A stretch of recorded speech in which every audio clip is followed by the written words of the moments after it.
नमस्कार, स्वागत है आपका इस YouTube चैनल में। हमने भाग 1 सुभाषितानि भाग 1 में श्लोकों का आनंद लिया था और आज हम उपस्थित हुए हैं उसके अभ्यास कार्यों के साथ। तो चलिए अभ्यास कार्यों को देखते हैं कि प्रश्नों को हल कैसे करेंगे, उसका उत्तर क्या है। प्रश्न नंबर 1 देखिएगा, सर्वान श्लोकान सस्वरम गायत, यानी सभी श्लोकों को सस्वर गायन कीजिए। जैसे मैंने श्लोकों को गा करके आप लोगों को कक्षा में आनंद दिलाया था, वैसे ही आप लोगों को सस्वर श्लोकों का वाचन करना है। आगे देखिएगा, दूसरा प्रश्न क्या है, यथा योग्यम श्लोकान मेलयत, यानी श्लोकों का मेल करिए। यथा योग्य यानी जो श्लोक जिससे मेल कर रहा हो। तो हमने श्लोकों की का अध्ययन किया है, श्लोकों को पढ़ा है अभी, तो इस आधार पर हम इनको आराम से कर सकते हैं। तो देखिएगा, दिया है धन धान्य प्रयोगेषु विद्यायाः संग्रहेषु च। दूसरे में पूछा है विस्मयो न ही कर्तव्य, आगे है बहुरत्ना वसुंधरा। क्योंकि श्लोकों का अर्थ भी हमें पता है कि हमें पृथ्वी हमारी बहुत से रत्नों वाली है, इस विषय में हमें क्या नहीं करना चाहिए, आश्चर्य नहीं करना चाहिए। तीसरा देखिएगा, सत्येन धार्यते पृथ्वी, आगे है सत्येन तपते रवि, इसको भी हमने पढ़ा है। आगे देखिएगा, अगला है सद्भिः विवादम मैत्रीम च ना सद्भिः किंचित आचरेत, यानी सज्जनों के साथ विवाद और मैत्री करनी चाहिए। जो व्यक्ति सज्जन नहीं है अर्थात दुर्जन व्यक्तियों के साथ हमें किसी भी तरह का आचरण नहीं करना चाहिए। और अंतिम है आहारे व्यवहारे च त्यक्त लज्जः सुखी भवेत्। तो ये देखा आप लोगों ने कि श्लोकों का सही मेल क्या था। चलिए बढ़ते हैं अगले प्रश्न की ओर, प्रश्न नंबर 3, और देखते हैं इस प्रश्न में हमें क्या करना है। प्रश्न नंबर 3 है एक पदेन उत्तरतः, यानी प्रश्नों को पढ़कर के ध्यान पूर्वक हमें उसका उत्तर एक पद में देना है। पहला प्रश्न क्या है, पृथिव्याम कति रत्नानि, यानी पृथ्वी पर कितने रत्नों की बात की गई है, तो उत्तर है त्रीणि।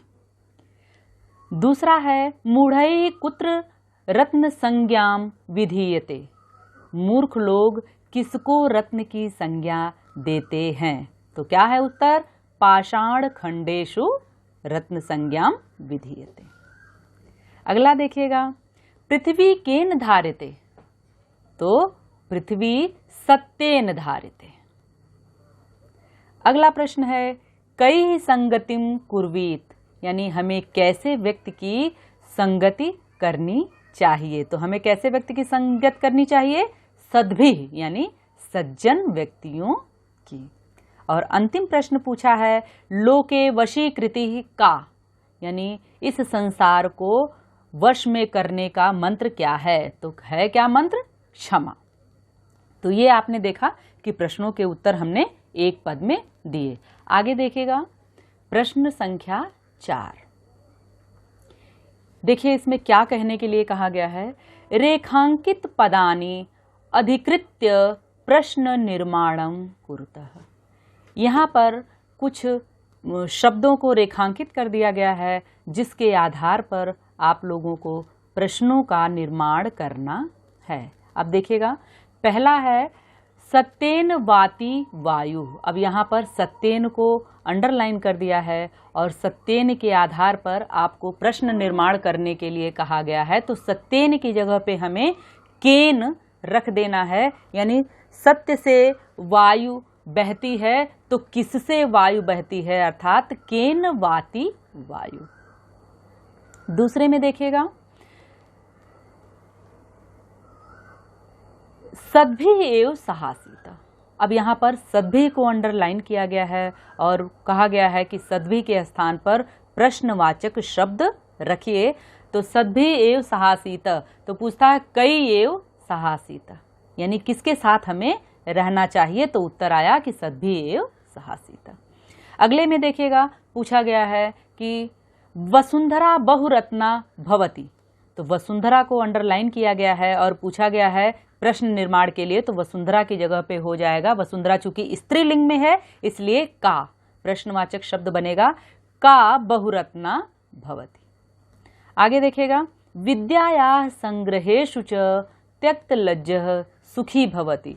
यानी विद्या के संग्रह में जो व्यक्ति लज्जा को त्याग देता है वह सुखी होता है।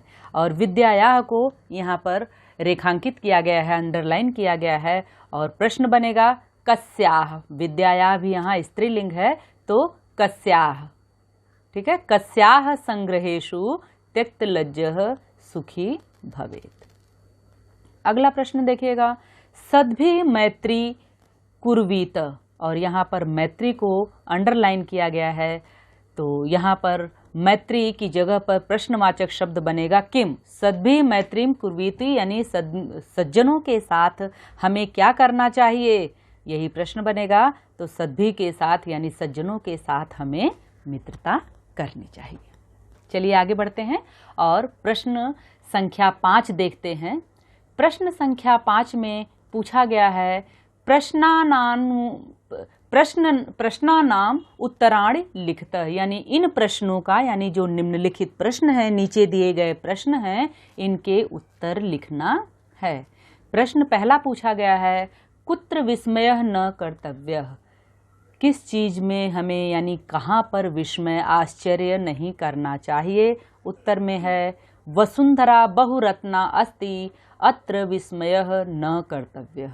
यानी हमारी पृथ्वी अनेक रत्नों को धारण करने वाली है, इस विषय में हमें आश्चर्य नहीं करना चाहिए। अगला प्रश्न ख देखिएगा, पृथिव्याम त्रीणि रत्नानि कानि। पूछा है पृथ्वी के जो 3 रत्न हैं वो कौन कौन से हैं। तो आपको पता है पृथिव्याम त्रीणि रत्नानि जलम अन्नम सुभाषितम च सन्ति। ये हो गया हमारा उत्तर। आगे देखिएगा अगला प्रश्न, त्यक्त लज्जः कुत्र सुखी भवेत्।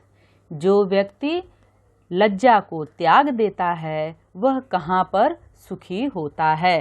मतलब कहाँ पर, व्यक्ति को कहाँ पर लज्जा का त्याग करना चाहिए जिससे वो सुखी हो सके। तो कहते हैं आहारे व्यवहारे च त्यक्त लज्जः सुखी भवेत्। यानी जो व्यक्ति आहार में और व्यवहार में लज्जा को त्याग देता है वह व्यक्ति सुखी होता है। तो ये तो हमारे रहे प्रश्न नंबर 5 जो थे उसके उत्तर। अब आगे बढ़ते हैं, प्रश्न नंबर 6 देखते हैं। मंजुषात पदानि चित्वा लिंगानुसार लिखत। यहाँ पेटिका दी हुई है, मंजूषा दी हुई है, जिसमें से आपको शब्दों को चुन करके उनके लिंग के अनुसार अलग अलग लिखना है। यानी स्त्रीलिंग को स्त्रीलिंग में, पुल्लिंग को पुल्लिंग में और नपुंसक लिंग को नपुंसक लिंग में आपको लिखना है। तो देखिएगा कि किस तरीके से लिंगों का निर्धारण होगा शब्दों के आधार पर। पहला शब्द है रत्नानि। अब रत्नानि आप देख रहे हैं, रत्न जो है नपुंसक लिंग के अंतर्गत आएगा, तो ये जाएगा नपुंसक लिंग में। दूसरा शब्द है वसुंधरा। वसुंधरा स्त्रीलिंग शब्द है, इसलिए स्त्रीलिंग के कॉलम में ये जाएगा।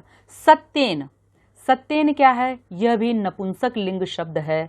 आगे है सुखी। सुखी शब्द क्या है, यह पुल्लिंग शब्द है। सुखी शब्द पुल्लिंग शब्द है। अन्नम, अन्नम नपुंसक लिंग शब्द है। वहनी, वहनी यानी अग्नि, यह पुल्लिंग है।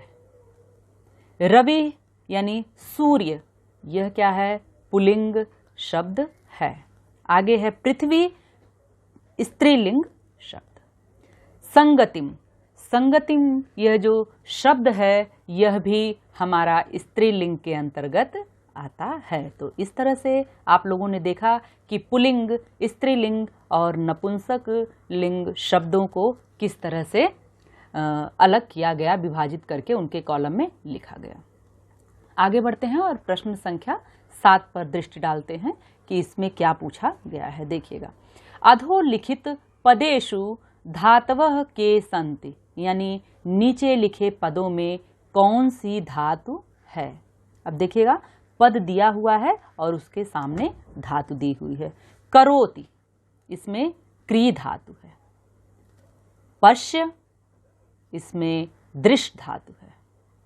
भवेत, भू धातु, और तिष्ठति यानी स्था धातु।